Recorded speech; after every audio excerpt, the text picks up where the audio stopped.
Aloha, everyone. Welcome. I'm Sean Lether, and I want to do a very special welcome to everyone joining us live on the Conscious Awakening Network. I'm going to go through a few announcements before we get started. On the third Tuesday of this month, August 20th, we'll be having our monthly Hawaiian Islands Experiencers Sharing Group. Anyone who's had a spiritually transformative experience, NDE, after-death communication, or if you're just interested, please join us. And David will put the links in the chat. Okay, coming August 28th, I hope you'll all join us at the IONS Conference in Phoenix. It's August 28th through September 1st. You can come and join us in person, or you can watch it online. I will be hosting the Experiencers Lounge there every afternoon and speaking on a panel on Sunday, so hope to see you. And we'll put the link to that in the chat. For details and registration and links for all of these events, make sure that you sign up for the Hawaiian Islands newsletter. You can sign up at the top right hand of the current August Hawaiian Islands newsletter. This event will be recorded, and you can watch a replay on our Hawaiian Islands YouTube channel. You can also watch it on the Conscious Awakening Network and the Conscious Awakening Network YouTube channel. So please take a minute, and everyone, if you could subscribe to our channel, that would be wonderful. Lastly, I want to remind you that these events are a labor of love for me, and it's very important that we keep them free. Your generosity helps keep all of our events free and support sharing the wisdom and love of NDEs and STEs with the world. Please partner with us and donate today. David will put the links in the chat. Okay. Aloha and welcome. I'm Sean Lether, your host. We're so excited to be broadcasting live on the Conscious Awakening Network. If you are watching us on YouTube, please make sure to like and subscribe.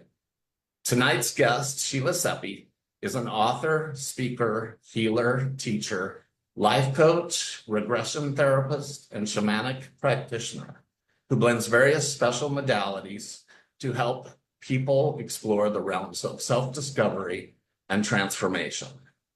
She is the founder of the Conscious Awakening Network, the Galactic Alliance, Spirit Way Ministries, and podcast host for Conscious Awakening series with Sheila Seppi and Cosmic Conversations. On September 23rd, 1999, Sheila became a soul exchange walk-in. She entered the body of a 38-year-old mother with 3 children and was instantaneously healed from documented illnesses. You can find out more about Sheila at her website, which is www.sheilaseppi.com. Welcome, Sheila. Hi, how are you? I'm great and so excited for you to be here. Why don't you start and tell us about your amazing experience? Okay, well, in 1999, I was a very sick person. I'd been diagnosed with bone cancer, brain tumors, fibromyalgia, chronic fatigue. I walked with a cane. I had erythema nodosum, sarcoidosis, you name it, I had it. Had the beginning stages of multiple sclerosis, RA, and in short, my health was in the toilet. And I was in pain a lot of the times, very irritable, had 3 children, a husband, a very demanding job, and I just don't know how in the world I was doing it as I look back now. But what happened to me is I went to bed a very sick person, and what felt like about 7 o'clock the next morning, it seemed like somebody reached down, grabbed me by the hair of the head, pulled me bolt right up in bed, and it was like lightning ran through my body, and then I was in white space. Now, a lot of people ask me, well, did you die? And it's like, I don't have a clue because I was in white space. I don't know where this space was, but I do know I was out of pain. I was surrounded by unconditional love. I was very, very comfortable. And if I had had my say, I probably would have stayed there because it was the most amazing place ever. But The next thing I knew, my peripheral vision was coming in and then my frontal vision. And as I sat up in bed and was looking around, everything was the same, but everything was different. And I really didn't even know how, Sean. It was just, everything was just different. But when I got out of bed and I put my feet on the floor and I felt carpet, it was like I'd felt carpet for the first time, which was like, oh, this feels really good, you know. And I'm walking through the bedroom and I caught my reflection in the mirror. And it was like I was looking out of somebody else's eyes and I was just mesmerized. So I stopped and I was looking at my teeth and my hair and, you know, my eyes and everything. And I'm thinking, gosh, this is really weird because the next thing that happened, I started having these past life memories. Now, for a lot of us, past life memories is no big deal, but I didn't even believe in them. The next thing that happened is I started having all these memories about how to heal people, and these modalities was starting to flood through my mind. And I had never studied alternative healing. I was a kid of Western medicine because, as far as I was concerned, that was what was keeping me alive. And then I also had a lot of universal truths that was flooding through my body that I did not have a reference point to be able to even understand. And so the next things that started happening is the clairvoyance started coming in. And I started seeing people walking around and talking to me. And honestly, I thought I had lost my mind because I thought, okay, I've just had a psychotic break between the dysfunctional marriage, the kids, the job, the illness. I've lost it. I've just lost it. And I was convinced of that. And of course, everybody around me was also supporting that philosophy that I had lost it. You know, I lost all of my friends, and which was okay because all of a sudden I didn't resonate with them anymore. And I didn't understand that. But within 3 months, I had left the marriage, and within another 3 months, had found my first spiritual teacher, actually accepted a job in another state and moved. And so for me, that was kind of spirit's way of opening a door to help get me out. Now, I know a lot of times when walk-ins come in, they don't have any support. And at that time, I didn't have support, but I did have support because spirit set this new job up for me. Spirit provided this house for me. All of a sudden, I had this whole clan of women who were my circle sisters and helped me to raise my kids. And so my kids were at the time 3, 6, and 12. And so all of a sudden they had this mom that could play with them, could get up and run around, and we could do things together. Whereas before I was laying on the couch just trying to play with them. So for the first 6 months, I was kind of like treading water. You know, I didn't want the new employers to think I was going wacko. And so as I was visiting the town that I was getting ready to move in, of course, this is in 2000. We didn't even have, well, we had internet, but it wasn't as, you know, available as it is today. So I'm looking through the phone book. And in the back, there was an ad, excuse me, for a spiritual counselor. And I'm like, oh, that's exactly what I need because she also was a psychologist. So it was like spiritual counseling that I felt comfortable with because my background was in psychology. So that really resonated. Spiritual, I was religious. At the time, I didn't even know the difference between spiritual and religious. And so I went to see her and set up that meeting. And as I was talking with her, and sharing the story, you know, she's making her notes and we're doing whatever we're doing.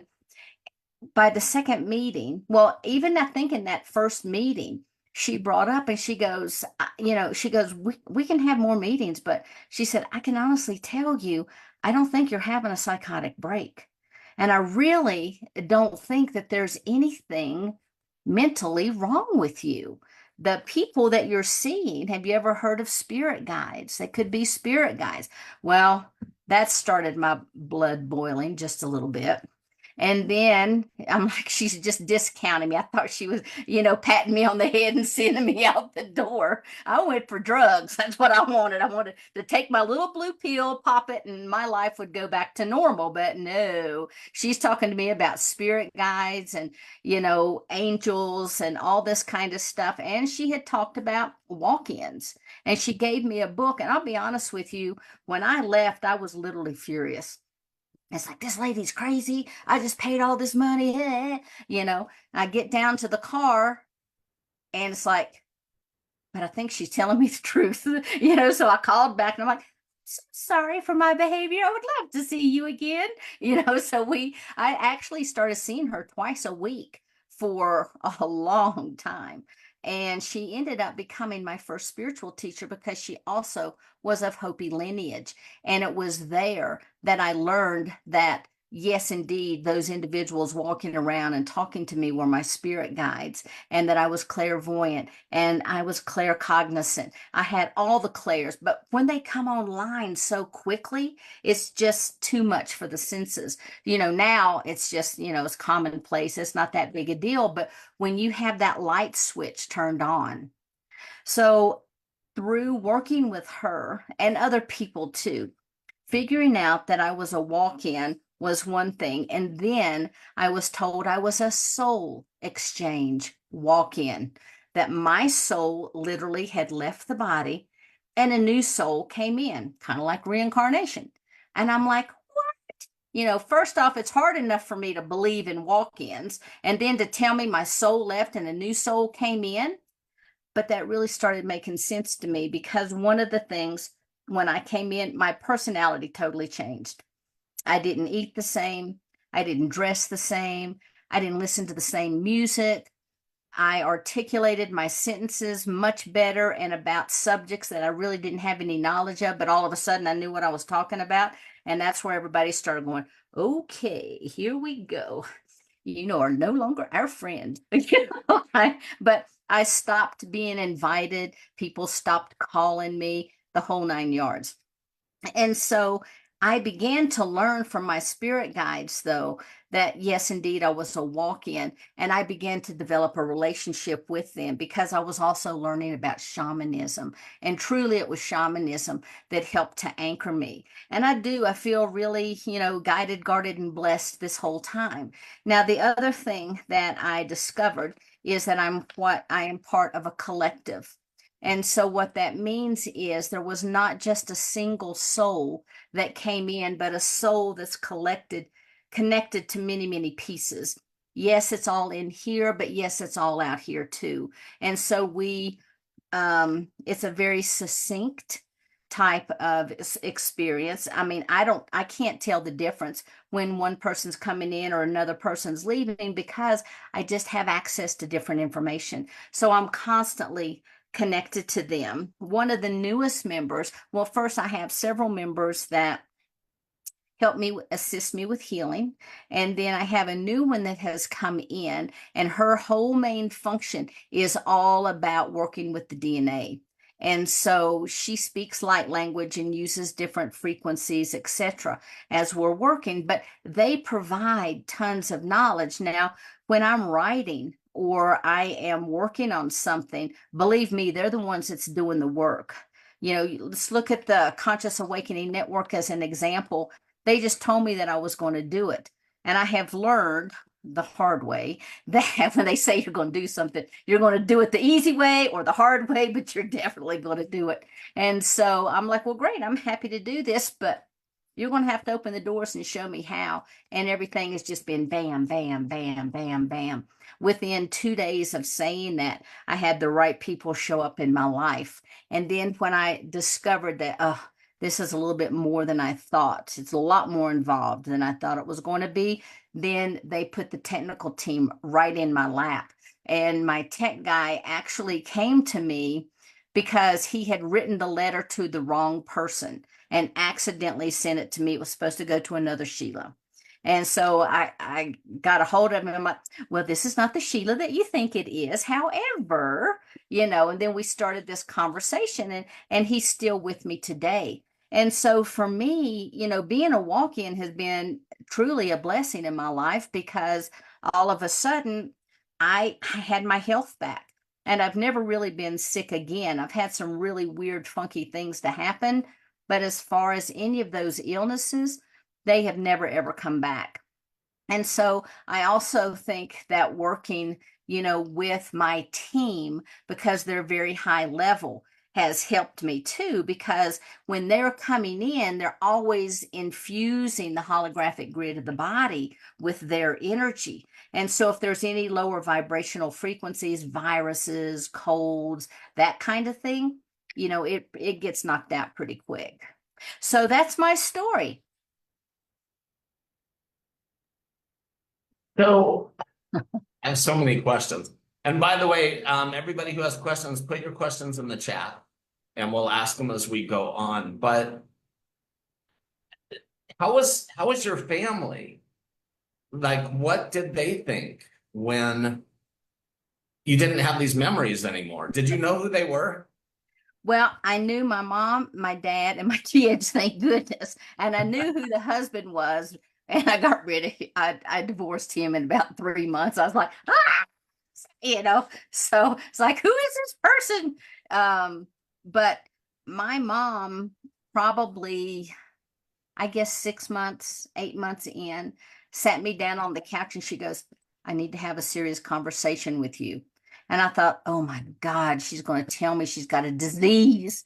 And she goes, I really think you need to make a doctor's appointment. I said, you think I need to make a doctor's appointment? She's like, yes, I think you have the beginning stages of Alzheimer's. Because I didn't remember anybody. We had just come back from a funeral, and apparently it was a cousin that I had no really memory of. All these people came up. Oh my God, we haven't seen you in so long. And they're talking to me. I had no clue who they were, but I was really good at, like, oh, how are you doing? It's been great. How's your life? What's your favorite thing? So I was really good at keeping a conversation going. So I would try to deflect things from me because I really didn't know who these people were. And, that's one of the reasons why having my spiritual teacher and my group was really a good support for me, because they were constantly saying, no, you're not crazy. No, this is normal. Yes, this is a normal feeling. And they really helped me to navigate a lot of this. Plus, it doesn't hurt when you got your spirit guide in your ear, like, okay, let's go over here. Let's go do this. And they would help me to navigate. Now, I used to joke and say, well, why didn't you guys tell me who that was? You're talking all the time. So why didn't you just tell me? But that's not the way that it worked. And so I have asked for a lot of my memories back. And the reality is, I didn't even tell my dad I was a walk-in until the day before my book was going to be published and go public. And then, and when I talked to him, I said, you remember when I was very sick? And he goes, yes. And I said, and you remember all of a sudden I was better? He goes, I know, that was a miracle. And I said, and then you remember how all of a sudden that I had all this clairvoyance and I could see, because I saw his sister when she passed and gave messages to the family and stuff. And that's something that I had really never done before. And I said, so you remember all of that? And he's like, yes. And I said, well, the reason is because when I was sick, that soul left and another soul came in. So I'm a walk-in. And he sat there for a minute and he thought, and he goes, because remember, I came from a religious background. He goes, that's when Jesus healed your body and you were given the gifts of the Spirit. And I'm like, exactly. And so my family accepted me 100% based on what their belief system was. And so it was never like, oh my God, here she comes again, hide the Christmas presents or anything like that. They opened, they really opened their hearts to the concept. And, it's not like we sit down and have long discussions about it, but at least I was not ostracized. So how did you merge? Because the original Sheila left. Right. And what do you know what your name was before? Yeah. My name was Noela. Yeah, so okay, so how did you merge with Sheila? Because because now you talk about Mm-hmm. her Mm-hmm. as if you're merged in a way, even though she's gone. Right. The How did you soul, do that? well, remember, when you become a walk-in, and even though the soul left, you're coming into this physical body that they have already imprinted on. This is just an avatar. So I got a used car with all the baggage, all the karma, everything that was with it, all the family problems, all the finance, everything. You take that on and you get it cleared up before you can start your mission. But for me, because I still didn't know what was going on, remember, I'm from a collective. That soul, when they left, was an Arcturian soul. And so there was an energetic framework laid within the holographic field that makes up all of our energetic bodies and the aura itself. And when I came in, remember, I'm from a collective. So it was kind of like drip and drip, drip a little bit of that Arcturian soul energy into me, because you have to have enough energy to animate the body. And so the Arcturian aspects came in first, because that way I didn't fry the biology or the neurology because of that other framework. And then over time, as I began to heal and to clear things up, more and more of those aspects of the collective came in. And do you believe in soul contracts? Did you have Oh, a I soul do. contract with her? Did you have an You know, agreement? I checked on that because at first I was asking, well, can anybody become a walk-in? And they're like, no. You, if that was the case, everybody in this planet at some time or the other would be a walk-in. Like, I can't deal this anymore. But that's not what it was.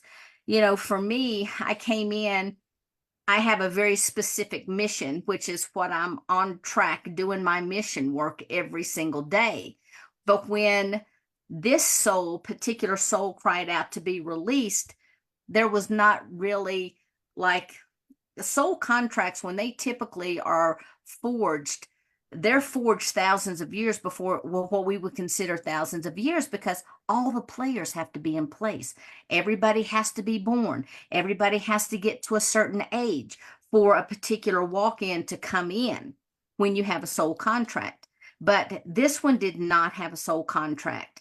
And when this soul cried out to be released, I was already here in the earth sphere, because we had been called by Gaia to assist, and we were helping in the crystalline grid, sending in light codes into the collective consciousness, trying to help people to wake up, trying to send in healing codes, sending in codes of love and compassion. So when this soul cried out to be released, then there was a decision made immediately by the collective that I would be the aspect to come in. Now, I'm sure some kind of agreement had to be struck somewhere or the other.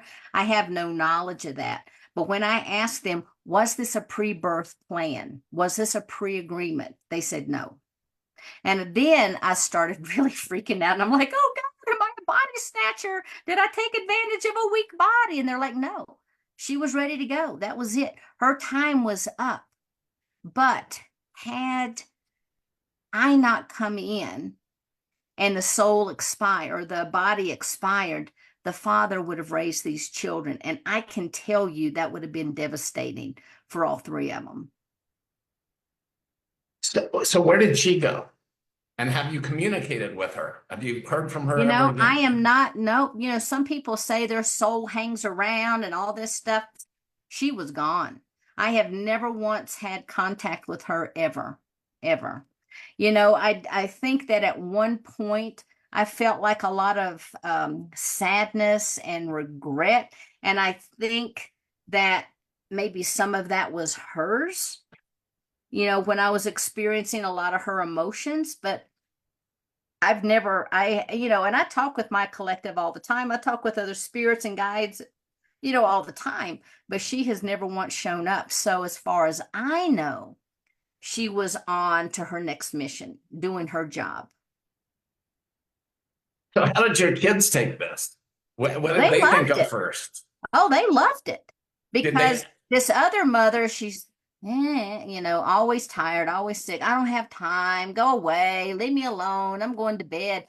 But then all of a sudden, you know, my youngest, Dylan, who I have a healing business with, he'll tell people, he's like, So she was so boring. We couldn't ever play. We couldn't do anything. And the next thing I know, we're out. We're at the park. We're going to museums. We're going to swim. We're doing this. So the kids loved it. And they were young enough that it really didn't make a difference. It's not like the physical aspects had changed, even though I did come in, I've got green eyes. And whereas before they were blue, but now I have green eyes, and my hair is a little bit different, but kids don't notice that stuff. So they loved it. Okay, so let's start with the basics because Okay. not everybody understands what a walk-in is. Okay. So if you could explain what a walk-in is and why it might occur. Well, there's a lot of different types of walk-ins. Okay. And so for me, my soul, just like with a near-death experience, how the soul leaves the body and it has an experience and then it brings that information back with it when it reanimates, instead of the original soul reanimating, another soul came in. And that soul had a totally different mission. I truly believe that the soul had its own mission, but for whatever reason, it got caught up in the 3D life, was sick and everything, and could not continue the mission. But a walk in is not just a soul exchange, there's also what's called a soul infusion. And there's a lot of different types of soul infusion. So the first kind is when you have more of the higher aspects, more of your higher self or more of your oversoul to come in and to anchor into the body, but there's a little bit of that original soul energy that remains. And then the other type of infusion is what a lot is happening on the planet now because of all the hard work and the meditations and all the one-on-one spiritual work that people are doing on themselves. They raise their vibrational frequency high enough that more of that essence comes in freely without having to be a walk-in. But then you have like overlay souls that, like, if this is the soul, another soul will come in and actually lay over top of it and help infuse it, give it life force. And so there's many, many different types of walk-ins that happen. Mine was just kind of a dramatic event, and it was a dramatic story, and it was a dramatic life-changing event for me because I've never been the same. People, they can ask me all day long. My story, my memories never change on that. I gain more and more information as I am able to vibrationally or even mentally handle that information. But the story itself is the same since day one. And the feelings, every time I talk about it, I can feel that, resonance inside of me. And so why do walk-ins occur? And also, you can't ask for a walk-in, like, I want to check out of Right. here, someone else take over. Can Right. you? No, there is, of course, if you believe in the pre-birth plans, a lot of times when people come in, they only need like to experience the first few years of life, or they might need to experience what it's like to be a teenager, or they need to experience what it's like to be a young adult, or to give birth, or to experience death, or to do whatever it is, and then they're complete. And when they're complete, it's time for them to leave. But you got a perfectly good body here. Coming to this planet, being in human form, especially at this particular time on the planet, is really, it's a very, it's a gift. It's truly a gift because forever is a long time. And when you are not in a physical form and you're on that other side, if somebody were to come up to you and say, "Hey, Sean, I heard of this place that you can go and you can laugh and you can actually taste food, not just know what it's like, and you can experience love and you can experience hate and you can, experience all of this stuff," you'd be like, "Yeah, I'm in." Even though when we get here, it's like, what was I thinking? That heartache is not as cool as I thought it was going to be. But it is something that you can experience. Because, you know, when you're on the other side, you know what it's like to be everything. You know what it's like to be the water. You know what it's like to be the wave on top of the water. You know what it's like to be the fish and how it feels to move in the water. You know everything. But when you're here, you can jump in that water. You can feel it on your skin. I'm telling you, the first couple of years I was here, I was just like, oh, I got to touch it. I got to taste it. I got to feel everything. I was so excited, just about everything. Grass. It's not like I was watching grass grow, but I would just sit and look at it. It's like, oh my gosh, look how beautiful that color is. I mean, I was amazed by everything. It's like being an infant, you know, in having an adult mind in an infant's body, that all of a sudden you're experiencing everything for the first time. And so walk-ins come in for a lot of different reasons. So some of it can be they have a soul mission that they need to accomplish. Sometimes it's because this soul mission needs to occur at a certain point, or they need to anchor in certain energies, or they have a certain task that needs to, you know, occur. It's hard, you know, when you look at, and there's thousands of walk-ins on this planet. Sean, I think, you know, from the way we've talked, you're probably a walk-in also. And so, you know, when the soul is forever, why would you not want to come in and have all the experiences that you can have? You know? And so, as I was talking about earlier, and I kind of got off track, when I entered into the body and I took on this form, I had to do all this cellular clearing, because then I was dealing with the genetics from that family. I was dealing with the soul imprints of the experiences that that soul had had previously to me. And so all of that had to be cleared out. And honestly, you know, the healing, that was kind of the easiest thing. And I tell people, I said, if I had been a doctor, and this also is a Godism, it has to be, because if I had been a doctor and I had a client as sick as I was, and they came back and they were perfectly healed, instead of saying, wow, this is great, and sending me out the door, I'd have been like, come back next week and let's run some tests. You know, I want blood samples. I want this. I want that. How did this happen?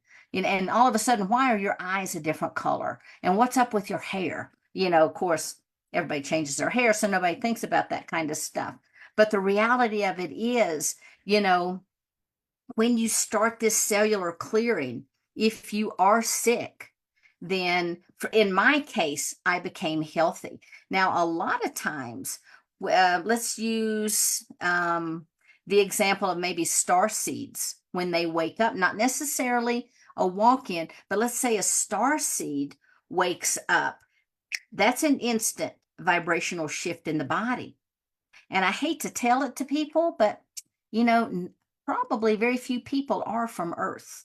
Very few people are Earth seeds. Most people are from other planets, other dimensions. It may be the first time. They may have just individuated from source, and this is their first experience. Or they're a star seed, because there's a lot of planets out there.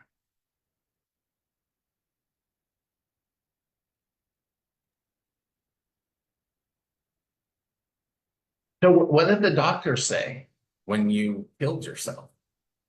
They just basically said, "Oh, well, I guess that medical treatment worked." Woo! You know, They I took mean, the credit. of course, they took the credit. You know, they're not going to say spontaneous miracle in their notes. It's like, "Oh, this medication really worked." You Yeah. know, but then I never went back. You know, I didn't go. I didn't go to any follow. I never go to the doctor. I think I've been, since I've been a walk-in in '99, maybe twice, maybe three times to a doctor. You know, I don't need to go. And the one time I did have to go, all of a sudden I was just healthy as could be, and then bam, I had this liver failure that happened, which honestly, my enzymes were like, I think the number was like 2,360 something. It was supposed to be like 40. I mean, huh. So anyway, I was out of work for only a month. And then I was back at work because the body rapidly healed. But I honestly believe that was another period of time that they were really working with me and bringing in yet another, more and more soul essence. So tell us a little bit about your memories from the other side before you came here. Okay. So, let's see.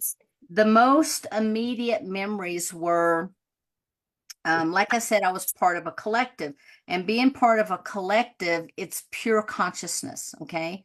But we were like way out, almost to the very edges of the Andromedan system. And we were actually kind of observing something that was going on. At first, I couldn't tell, was we a scout? Was I in a ship? But it was just pure consciousness and an observation. And there was this thing coming in to the outer realms. And there was a ship that was over to the right. And all of a sudden, there was like this ring of light that went do do do do do all the way around, and this pulsation stuff started coming out, and it encapsulated this thing, and it pulsed it until it disappeared. And as we were watching it, that's when we felt that tug from Gaia, and it was like a cry.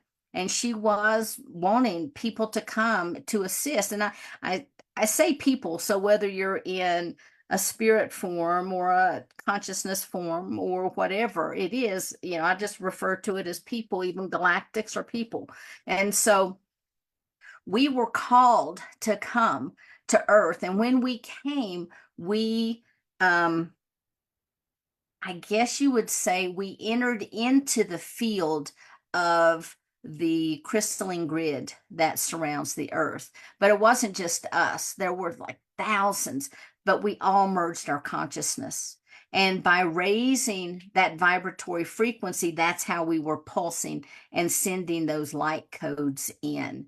I have vague memories of being on different planets, some of them kind of deserty, some of them, very lush. One, the sky was kind of greenish, the grass was sort of blue. It was almost like an opposite to this planet. And then I have some memories of being on the Andromeda. It's not really a planet, it's kind of like a biosphere. But inside of it, there's like mountains and rivers. I mean, it's a beautiful, beautiful place. And if you didn't know, you would think that you were on a planet, but it's really a biosphere. And then there's like little dome houses and, different things like that.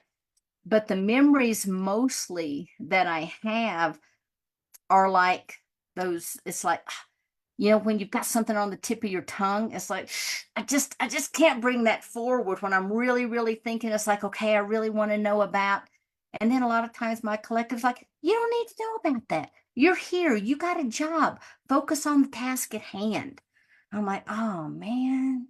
Just like with the memories, they finally told me, they're like, look, these are not your memories to begin with. Okay. So why do you want them? And they'll only bog you down.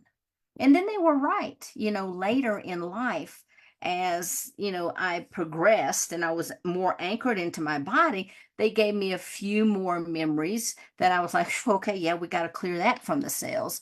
And so I was doing this cellular clearing for about 10 years.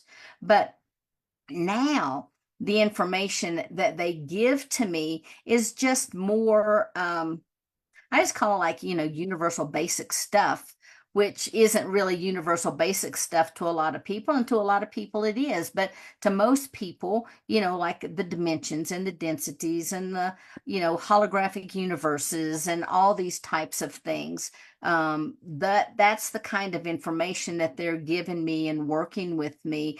In about a year and a half ago, was in about 2 years. In 2 years' time, they've given me two different healing modalities, and it's all about different aspects, like the ley lines of the body, which I'd never heard. And when my team said, okay, now we're going to teach you about the ley lines, well, me being me, it's like, oh, well, we call those meridians. They're like, no, we're going to teach you about the ley lines. It's like, yeah, we call those meridians. We have 11 major. And they're like, no, these go horizontally, left and right, front and back, eternity. And I'm like, what? You know, so they started teaching me about that. And then they began to teach about how, you know, the holographic grid is set up. And then when I'm working on somebody, when I really tap into them, it's like I'm seeing graph paper and that goes all the way in through all of the various bodies. And they've shown me there's 12 bodies, and between the astral body and the spiritual body, there's a field, and it's electromagnetic field, but it holds information on what they're calling the matrices. And that matrixy connects into the heart. And it's like the higher chakras, the heart, the throat, the third eye, and the crown. And then it connects out into, you know, out into the cosmos and brings information in the body. Fascinating. So as they're giving you some of these memories, and that we have multiple timelines, you got some memories that was basically multiple timelines, right? Where you remember we were talking about that the other day. And what is that like to process? You've got two memories, but they have different outcomes because they're on different timelines. How do you merge those together? Well, you know, if there's a lot of different timelines that's at play right now, even on the planet. But when you are not in physical form, they're not even really like timelines. They're just more different vibrational frequencies. And depending on what the resonance of the individual or the collective is at that, and collective being collective people at the time, that determines what you are in resonance with. And so you can have higher timelines, you can have lower timelines, but they're all just frequency bands. But these frequency bands, I guess you would say, have their own, I guess outcome is probably the better way to look at it. So, you know, there's one timeline that the planet would be destroyed. There's another timeline that everybody has a spiritual awakening. There's another timeline when the timelines split and part of the people go one place, part of the people go another. There's other timelines where everyone, you know, transitions at the same time. And so it all depends on the resonance that the individual and the population hold. So, like if you're above looking down on the planet and you're looking into the light quota that the souls hold, because each of us are already in our light bodies. We just have, I call it the meat suit. We just have these meat suits over top of it, and you can't see it, but we're already in our light bodies. But from above, you can see those light bodies if you're looking down on the planet with different kinds of eyes. So when you look down on the planet and you see all of this light, the brighter this light is, the denser or the less dense that the population is, the higher the frequency rises, the more light quota. And when it reaches a certain level, then the earth and the population on there will transition. And so, you know, that is one particular timeline. And so it's really interesting that, you know, how, because we're co-creators, we can lock ourselves into a particular timeline by believing this is what's going to happen. But when we open up and we allow, you know, the flow of the universe to just move through us, to allow spirit to take control, and we just step in that flow, then we don't have to be locked into a timeline, and our vibration naturally just rises. But that also helps you understand it's all just a big story too. It And you is. can choose whichever story you want to Absolutely. You have to participate in. remember, we are all part of source energy, having this grand experience together. So when source individuated and we came down into the oversouls and down, blah, blah, blah, and we got to where we are now, we are still source. And we are having these experiences, but we're having them individually and we're having them collectively. Yeah. So somebody wants to know Um, we already talked about the past soul, but why would you choose to come and take over in that soul versus starting and having your own experience? Because I didn't need to have my own experience. I've already kind of been there, done that. And so we were here working on the grid. We are here trying to help Yep. raise the vibrational frequency of the planet. And so imagine I am boots on the ground. Like I saw Stone popped up. Stone is boots on the ground. She's a walk-in. And so we come with very specific frequencies that we're anchoring into the planet. And there's things that we can do here in physical form that takes a little bit longer to do in spirit form. How many times do you think you've incarnated? I don't know. And I did ask them that. All I know is I'm not quite sure. I've been here a lot. Um, I, I mean, this could be my first. I don't know. They haven't said it's my first, but I'm not really, like anchored in. I think that this is a magnificent planet. I really do. But I also know because of the energy that I hold with my collective, there's nothing that can beat that. There's nothing that can, beat that feeling of dropping into that multidimensionality of who you truly are.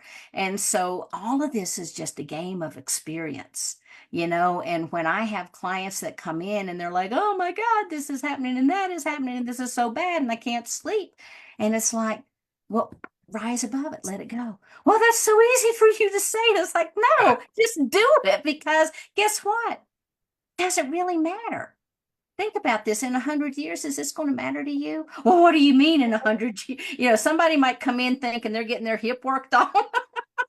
But they get a whole lot more because I'm always talking to people about their souls because that's what I'm here to do is to help people wake up and to remember who they are at the essence of their being. Because without the soul, there is no animation, and that's why this physical form would have just died without that animation because that soul was out of here one way or the other.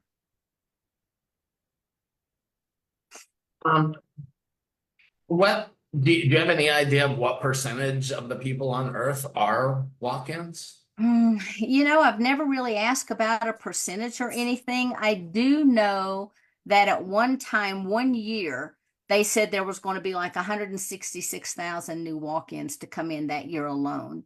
But then they kind of pulled the plug on that. Now, there's very active walk-in programs in the galaxy. And I know it sounds, if you're not really into the galactic history and stuff, it might all sound kind of science fiction.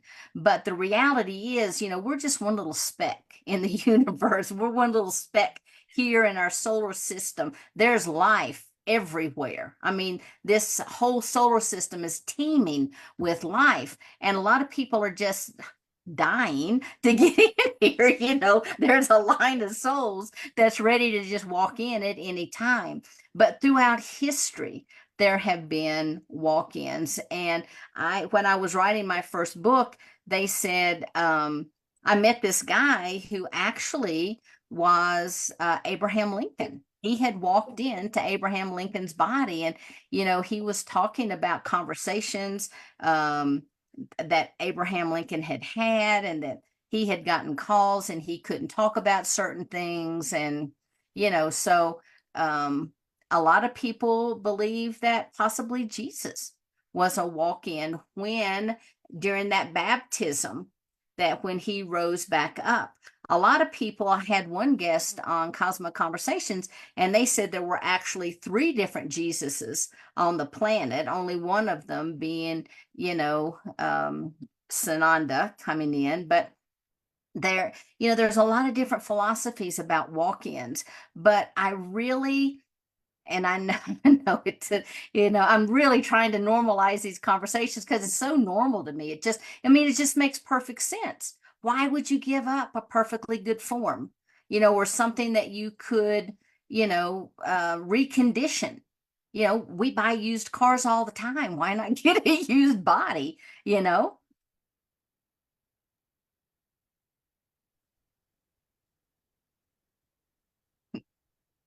So we kind of already discussed it, but somebody else wants to know again. Yeah, the connection with your kids, is it as strong, Oh, and organic as it was with the biological one? I really believe that it's much better because that person was very sick, couldn't do anything with the kids. And, my son is 27 and he and I have a business together. We work together 5 days a week. We get along beautifully. My other daughter just lives 2 miles down the road. So yeah, I would think I do have another daughter that lives back in Virginia where all of this happened, and she has moved back there with her, and she has her 3 kids, and she's still there with family, but she just doesn't like the snow out here in Colorado. I can't figure that, you know. You don't like 7 months of snow. What's wrong with you? But anyway, so yeah, I'm I was still born in Salt Lake City, and my that's why I kid. live in Hawaii now. Yeah. So I understand not liking Yeah. the snow as Yeah. much. So somebody made a comment, and this is kind of a good thing that you could answer. She Okay. says, I would think the body gets sick, not the soul. So she's, I guess, wondering, yeah, like why would the soul want to leave if it's just the body that's sick? Yeah. I think what happened, you have to remember when we come in, we have that veil of forgetfulness. Most of us don't even realize we're a soul in a body. We think we're a body that may or may not have a soul. Okay. So there's the first point. The second thing is when we come into when we come into a form and we're having all of our life experiences until we wake up out of that 3D and understand that there's more to life than what we have been told. We really think that we're, in human form. We really think that that's what we are, is a human. I hope that answered. Yeah, I think it did. So, you had talked about you're part of the Arcturian Collective, and somebody wants to know if you could talk a little more about star seeds. Sure. As a matter of fact, I have just written another book, and it was sent off again to the editor. And I've got this other book that I was working on too, and I did 40 interviews, and I am still working on that one. But this one came through very, very easily and very, very quickly because it was a book that I wrote, and then I had Barbara Lamb put in some regressions that people had that kind of substantiate everything that I'm talking about. But when you talk about star seeds, my understanding of a star seed, it's when a soul directly is coming from another planet, comes into the body and wakes up to that remembrance of who they are as that person. And a lot of times, when people wake up, they may not know immediately, like, oh, I'm a star seed, but they may have this longing. It's like, man, I just don't feel like I belong here. I'm homesick, but I don't know where home is. These are some of the things that young star seeds will start to experience as they're waking up because they don't have, like I didn't have a point of reference for any of this. But a star seed definitely is from another planet. And that reminded me too about, the Arcturian Collective. I came in first as an Arcturian. I work with Arcturians in my work, but that's one aspect of my soul because I have right now predominantly I'm operating as Andromedan. And so that is you know, that's all of these different lifetimes on a planet that I have already gone through and experienced. And let me bring this up too.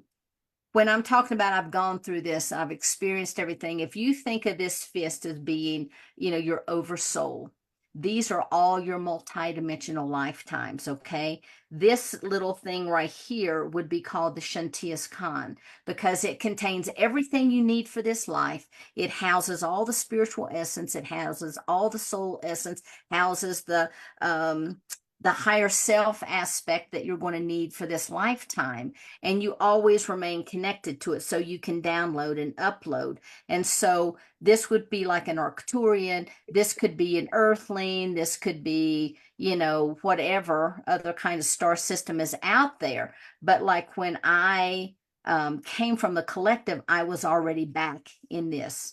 I had already experienced these multidimensionals. They had come back into the oversoul. And so a star seed is actually one of these individual fingers because they're having their own experience on another planet. That's a long answer to a quick question. Sorry about that. It's a great explanation. And it's funny. So I've not told many people, but in 2011, between 2011 and 2012, which was between the first near-death experience and the second one, that's when I realized that I was a Pleiadian starseed. And on one hand, I felt crazy telling people. But on the other hand, it felt like now I know who I am and where I come from, like somebody who, when they get a DNA test. Yeah, exactly. And, you know, so like Pleiadian star seeds, they can come from any of the planets within that Pleiadian star cluster, and they're usually associated with being creative, being very sensitive, being very spiritually wise. And they also have this deep connection with nature, and they have healing abilities. And so a lot of Palladians, you know, they will say, man, I have just got to get outside. If I'm not outside, you know, it just drives me crazy. And I know a lot of people here in Colorado that I have met are Palladian star seeds, and they love being outside constantly all the time. Yeah, that's how it was for me. I was Yeah, outside in the jungle on the Big Apple. yeah, It was yeah, that's cool. perfect. So a lot of people love to hear about the cellular clearing. Do you want to talk a Okay, little more about sure. that? Absolutely. So when I was doing, all right, so let's start like with a blank slate. So when the body is being formed inside of the mother, when it's still a fetus, the soul will begin to visit. It doesn't attach, but it begins to visit. And it begins to bring in the epigenetics of the soul so that it can start to imprint on the little fetus as it's growing, growing, growing, growing, growing. So the soul will come in and it'll come out many, many times. So when that baby is born, not only does it have the genetics from the DNA of the mom and the dad, it also has the epigenetics of the soul. And so that imprinting starts even before the baby is born. Honestly, I really believe that's why in religious texts, a lot of times they talk about, you know, babies being born into sin. I don't think they're born into sin, but I do think they carry the genetics of the family. And that family has been imprinted on since the beginning of time and when the false matrixing was put into place and all of that imprinting, that feeling of separate, they're born with the genetic feeling of separation. They're born with that genetic feeling of fear. Wow, they're a brand new baby. What do they got to fear? But they already have that imprinted, okay? So that's the first thing that happens. When you start to grow and you start to experience things, it's probably around the age of 3 or 4 that that soul truly just locks in. Now you have that silver cord.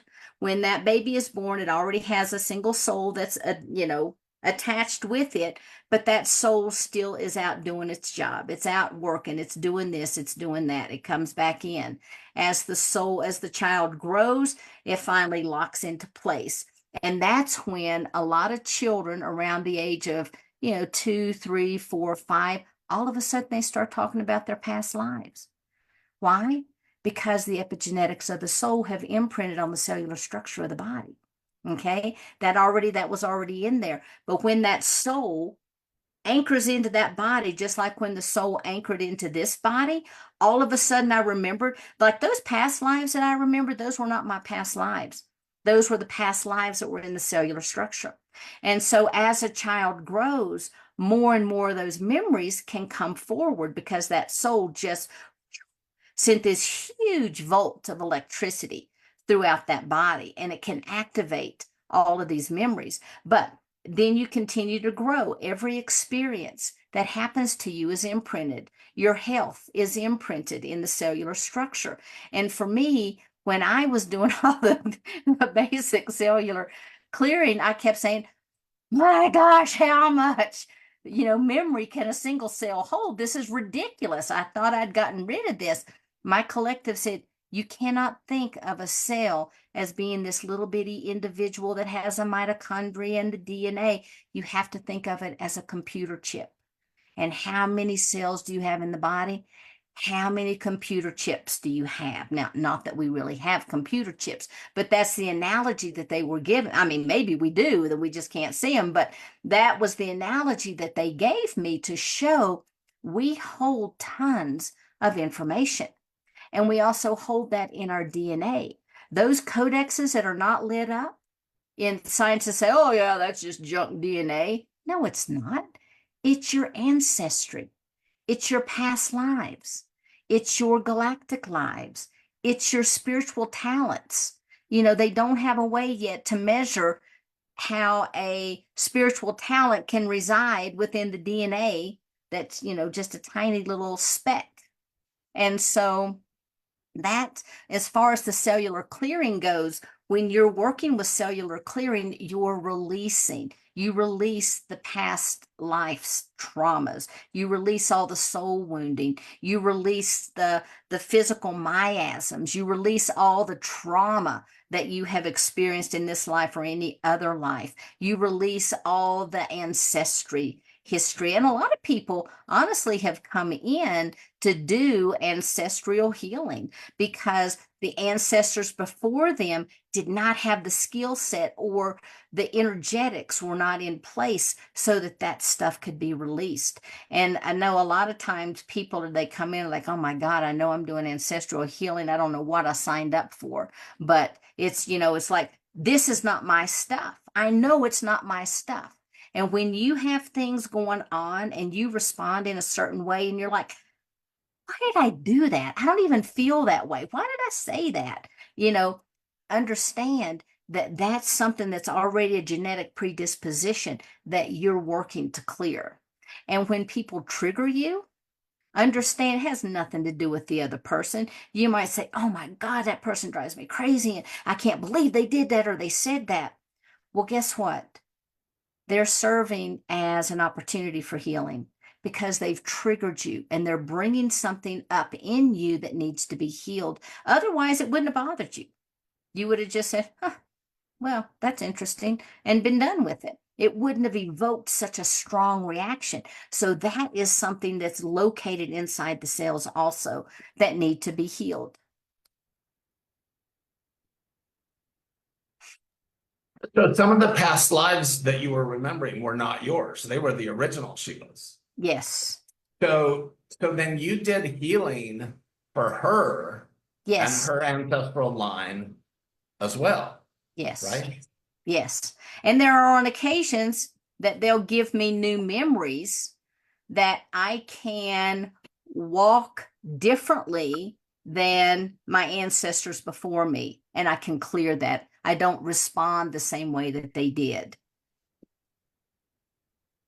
So you're doing healing work for the original Sheila's Yeah, you have family to. line. Yeah. But what about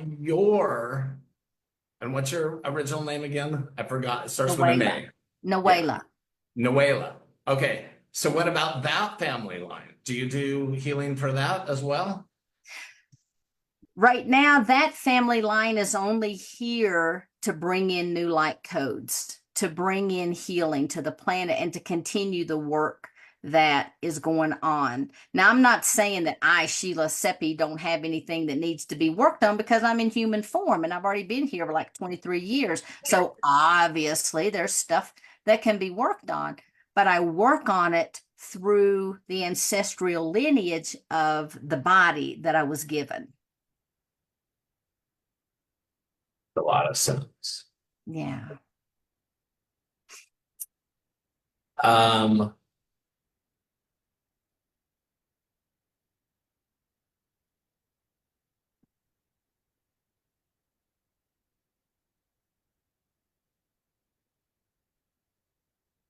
so let's go into what is your purpose? Why are you here now? And tell everybody about all the amazing things that Mhm. you're doing. And trust me, she's doing all kinds of amazing things. She has unlimited energy, it Well, seems. I don't know about that, but it's pretty high. Okay, so when I first entered into the body, they told me I was a way shower. I had no idea what a way shower was, but I figured it out what a way shower was. Then I felt this grave responsibility. Oh no, I have to help wake all these people up. I have to do this.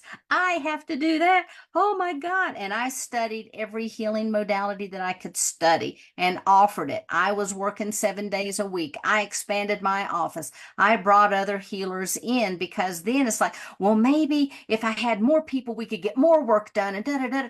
Well, then I was kind of running around. Now, I will say I have had many conversations with my guides who do have quite a sense of humor. And when it's almost like they were laughing at me, like, yeah, how long is it going to take her to figure this one out? Kind of thing. But I really thought I had to do everything by myself because they said, you are a way shower, you have to do this. And so I was doing that. But honestly, the second I realized I didn't have to do it all, and I knew other people were way showers, but from the way they were talking, it's like I had such a responsibility. I was supposed to be reaching these masses and I was going to be doing this and that. It's like, I don't know how one person can do that.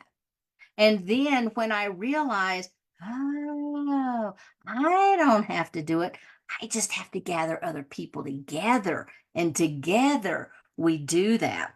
And that's when I started with the Galactic Alliance, and then it grew into the Conscious Awakening Network, where now I think we've probably got, I just was looking on YouTube the other day before they blocked us.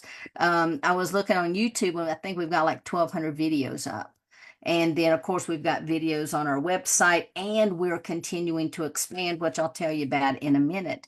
But all of these videos are people who are sharing the truth about this reality, whether they're talking about it in the health field, whether they're talking about it through things that are occurring right now within the governmental systems and the galactic systems, whether they're talking about, spiritual awakenings, whether they're talking about self improvement. All of these people are speaking with one voice and they're not saying the same thing, but there is like, wake up. We're here to support you. Wake up. So it's not just waking people up, it's being there to support them as well. Because they told me very clearly that I was to help wake people up and that I was to, be here as a support net for them to get ready for the ascension. Well, when they told me that, I was like, oh, that's going to be next week. Woo, they're telling me to get ready. Here we go. Here we go. And I'm sure people throughout eons at times have been thinking the same thing. But what they were saying is you have to hurry. You have to get people ready. You have to get people prepared because the quicker that we do this, the quicker that it's a vibrational frequency shift that will happen because as far as a human species, we've been ascending since the dawn of man. Every year, humanity ascends in its consciousness. And so this ascension is more about anchoring the truth of who we truly are as a spiritual being and then allowing our consciousness to move up in the dimensional frequencies. So let me tell you a little bit about what we've got coming up with the Conscious Awakening Network, since there was a little pause there. Yeah. So Perfect Right timing now, because I put the yeah. links to both websites Oh, so you can yay. Thank explain you. what they So are. every year I try to give the website a new look and update, that kind of thing.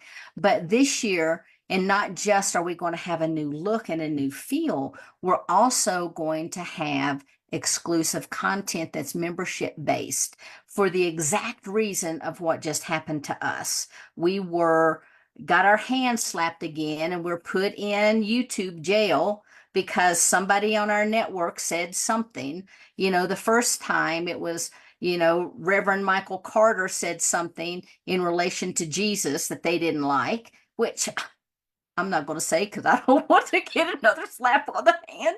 And then we had a guest the other night that was talking about some disclosure stuff and got another slap on the hand. But with this exclusive content, people are free to talk without worrying about being censored. And so this will be a membership. It'll only be like $12.99. And the cool thing is we're going to have an affiliate program with that. So everybody listening could actually become an affiliate. And every time someone buys a membership, you get a percentage of that membership just by being an affiliate and sharing all of this wonderful work that everybody's doing. So that's one thing we have coming up. And then at the end of the month, on the 31st, if you will check out our website, again, we have a Starseed conference that's coming up. So we're really excited about that. We're still getting everything, all of our ducks in a row, but that'll be happening on the 31st, and that's free. All you have to do is sign up. You'll get a link. You can watch it. And so most of everything that we have, when we put it out, like with Sean, now that he's on the network, everything will be live on his YouTube, on our YouTube, on his Facebook, our Facebook. It'll also go out to Roku, Amazon, Apple TV, Android TV. Then it'll be on like all the major podcasting, Spotify, Google, all of those. And then it's also on the website, etc. And so we have, like right now, we're going out on about 14 different platforms. And so the messages that are coming through these podcasts are reaching thousands of ears every time somebody comes to speak. I'm going to say that's part of my way showing mission. So I'm going to check that one off. I feel pretty good, because everybody is really a way shower. We're all here to help support each other. We're all here to help, people to wake up.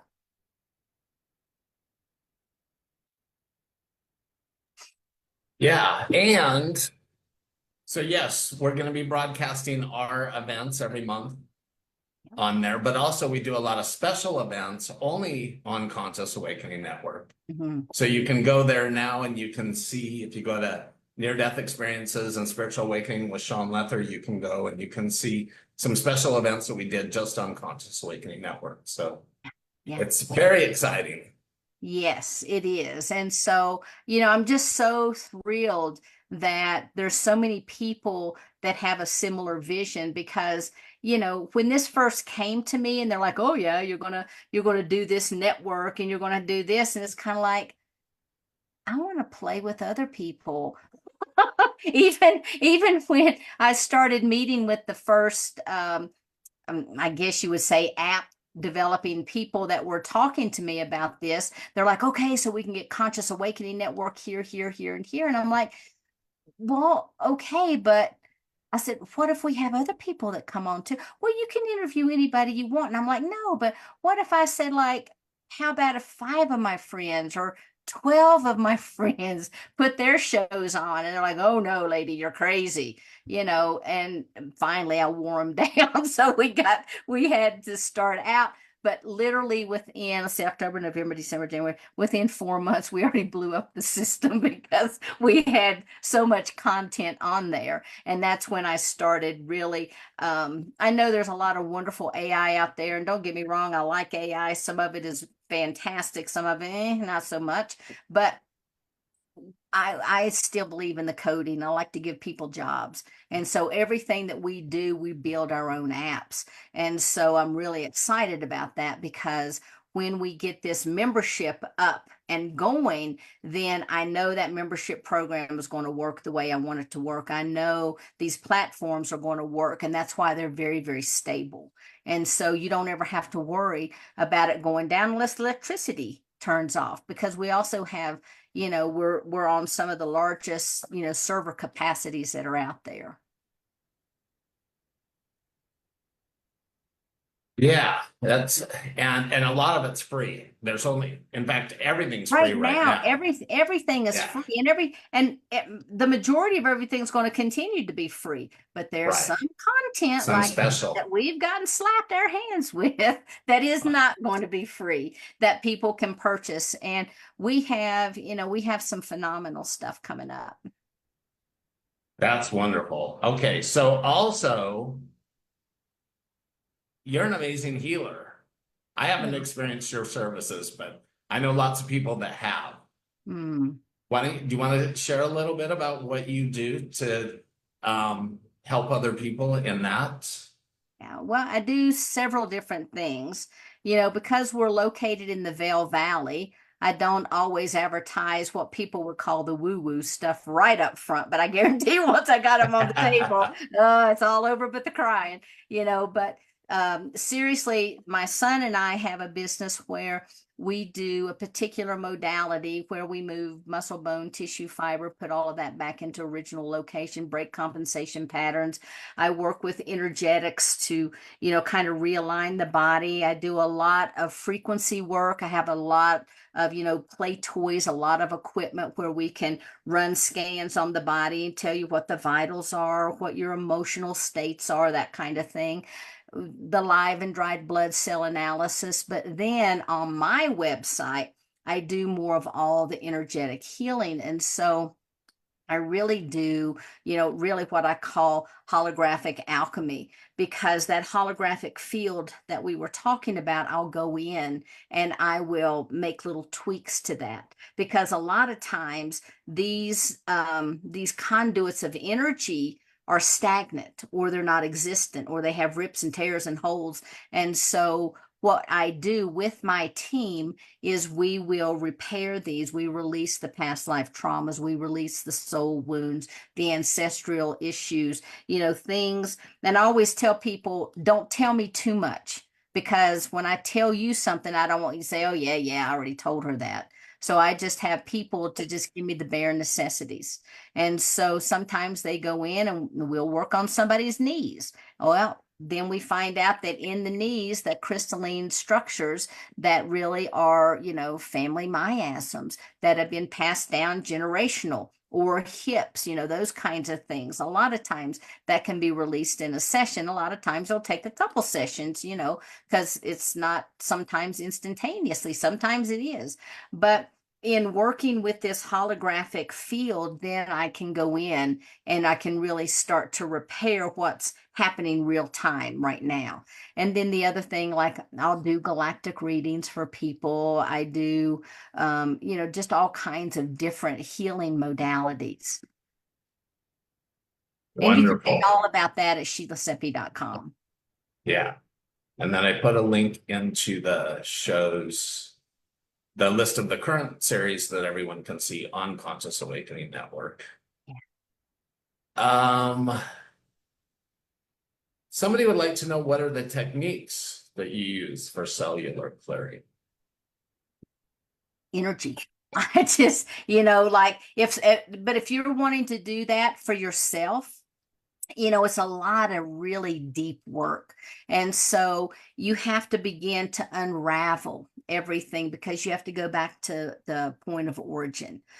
Just clearing something to make yourself feel better temporarily, I mean, that's good because it gives you relief in the moment, but you really have to backtrack to the point of origin, either in this lifetime or another lifetime. And I have found that that is the only way to really successfully be able to remove these things from the holographic field, because I can honestly tell you, I've had, some people that have, gut issues. No matter what they do, it's gut issues. We try, we try traditional energy work. I mean, it's not really traditional, but to me, that's the more traditional kinds of stuff. And if that's not working, then it's like, okay, then we have to actually backtrack. It really wasn't the sushi that you had last Tuesday that caused those issues. Let's go back and see what it was. I just did this with one guy and found out that there was a ship explosion and there was a piece of something that kind of landed into him and sort of ripped him apart. Obviously, he died, but the body, the soul was so, there was this trauma that went right into it. So it impacted it and it imprinted on that soul. And so they had carried it into this lifetime. And this is the time that he is releasing that. And so what happened is he had a blockage that came up that had to be removed. That was actually where that shrapnel had been. And so it's really interesting how our bodies remember things that our mind has no idea about, but everything is located within the subconscious. Also do, the QHHT regression therapies as well, but that's something that has to be hands-on. I don't do that unless it's somebody's right in front of me. In person. Somebody wants to know, so the original soul Mm-hmm. that checks out, Yep. can they then later become a walk-in themselves? I mean, I guess they can because they're on the other side. So they can either be reincarnated in here, or they can go to another planet, or they may be resting, or who knows? Because remember, when we go to the other side, sometimes there is a period of rest. Being in human form and having the experiences that we have, especially for, like star seeds, it can be very devastating. Not only do you have this nervous system, which is unlike any other nervous system, you've got this nervous system that is torn all to pieces. You have all these physical aches, all these pains. A lot of people go, I mean, they suffer every minute of every day, whether it's pain or mental torment. That makes an impression on the soul, and that will impact and leave an imprint. And so that has to be cleared. Sometimes it's, they carry it through to another lifetime to be cleared, but sometimes there's like these, it's like light baths is basically what it is. And the soul just kind of goes in and you get these light, and wave frequency infusions to help heal and to repair. You gone to have your DNA checked and compared it to the old DNA of Sheila to see? The old, I mean, I'm sure there is DNA on record, but I'm not going to go volunteer my DNA because DNA is a very high commodity. I just heard that Ancestry.com was just purchased by BlackRock, enough said. Oh, really? But Yeah. I thought they were owned by the Mormons. Yeah, well, so did I. But it was tonight's Tuesday. Yeah. So last night on the show, someone was talking about DNA and they put in the comments that they had read that BlackRock had just bought Ancestry.com. And so you have to realize you've got the mega corporations that have their fingers in everything. So they can name themselves whatever they want. Yeah, that's very true. So, you had talked about earlier, and like Eckhart Tolle talks about a new earth and whatever. What do you see with all this craziness? Mm-hmm. What do you see that is going on? And what advice can you give people to help them stay more centered and not freak out so much about the story, especially now with the election? Everybody's really on edge. Right, right. Well, first off, you do have to remember that this is, I mean, this is all a holographic illusion that we're having. So don't put too much energy into anything, because we are co-creator beings. And so I always tell people, that which you fear, and this is one of the first teachings that my teacher gave me, that which you fear, you call to yourself, because you're putting so much energy in it, and we are co-creators. We're actually helping to co-create that very thing that we don't want to happen, because we have so much fear around it. Okay. And so that's one thing. But when it comes to the new earth, Gaia herself is a sentient being, and Gaia herself is undergoing this massive shift and change. Now, I don't know if you guys paid attention to this or not, but when there was the lockdown during the pandemic, did you see how quickly that Gaia repaired herself? That you were able to actually see the healing? I mean, we're talking just a matter of days and weeks that, bam, instantaneous healing started occurring. How did that happen? How did that happen? It's because Gaia herself shifted. I think all of this is this grand orchestration to get us to where we actually need to be.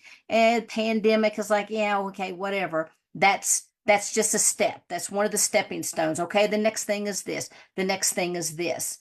When it comes to elections or fear or all the stuff that's happening on the planet right now, I just tell people, what happens when you walk into a dark room and you flip on the light? You see everything that's there. And the light quota on this planet is raising. And when that light quota begins to raise and it starts to shine its light, you start to see everything. Corrupt politics didn't just happen in the last 8 years. It's always been. But now, the vibrational frequency will not allow them to drop into that. War did not just happen start with Russia. It didn't happen that way. It's always been. But now people are like, this is not acceptable. How can this be happening? And that's because your vibrational frequency is changing, and no longer are the things that once were acceptable. You see things with new eyes. You hear differently. You respond differently. So what's happening out there? It's always been. It's just now. It's like all of a sudden we woke up. When we opened our doors and we walked out on the planet after that pandemic, it seemed like everything had shifted. We were walking into a brand new reality because Gaia herself had shifted. Gaia is no longer, and if you'll think what has happened in the last 3 to 4 years, I mean, the ideas that people carry now are not the same ones that they had when they went into the pandemic. And the beautiful thing about the pandemic, people got to reconnect with their families. They got to drop into who they are as a spiritual being. They had time to shift their diets. They had time to meditate. They had time for all of this.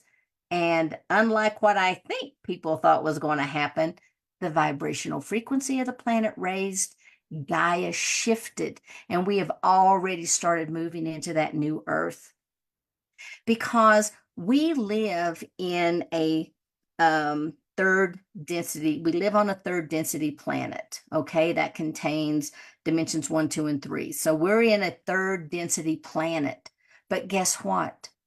How many people have fifth dimensional consciousness? How many people have seventh dimensional consciousness? The trick is to hold it. But when we all lock in to that 5D consciousness at the same time and are holding it, that's when the new earth transition will occur. Beautifully said. And we really saw it here in Hawaii. The coral reefs started coming back, and it was quite amazing.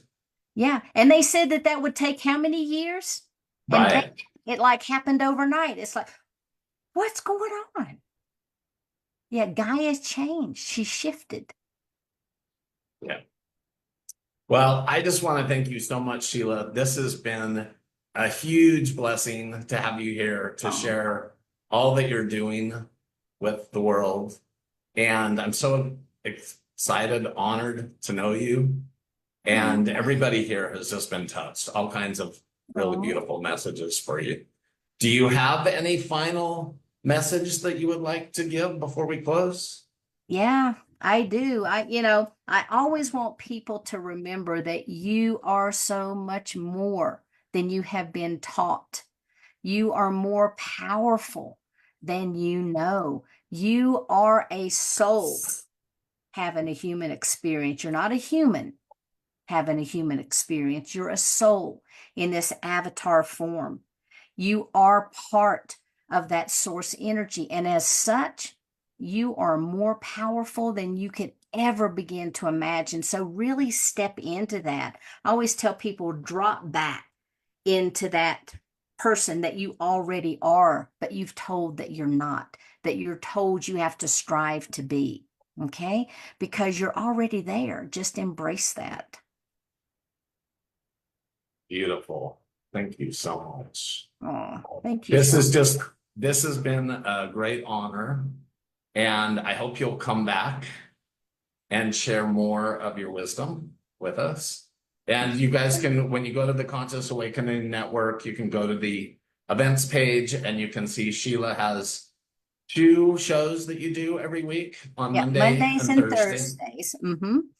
Yeah. Yep. And those are open. Those are live. You typically can, you can go to the website and you can watch them on the TV. Just hit live TV and it'll come up. If you have Roku, Amazon, Apple TV, or I tell you what, you can even download it. We have a free app on Apple and the Android, the Google stores. So just go and download the free app and you can watch everything that we have. Just carry it with you. And then if you have Roku, Amazon, Apple TV, or Android TV, just go ahead and type in Conscious Awakening Network and that app will pop up and you can download it. We've not yet gotten up there with Netflix, but we're working on it. Something tells me it'll be up there with Netflix in a year or so. The way that you work. Fingers crossed. It's the way they work. Right. Thank you so much, Sheila. Thank you. I really enjoyed it, and everybody just loved this. And thank you, David, for helping keep stuff going in the chat. And I'm really grateful to all of you that attended. Hopefully, we will see you at the IONS conference at the end of the month, if not the sharing group on the 20th. And we will see you all next month. Aloha. Mm-hmm.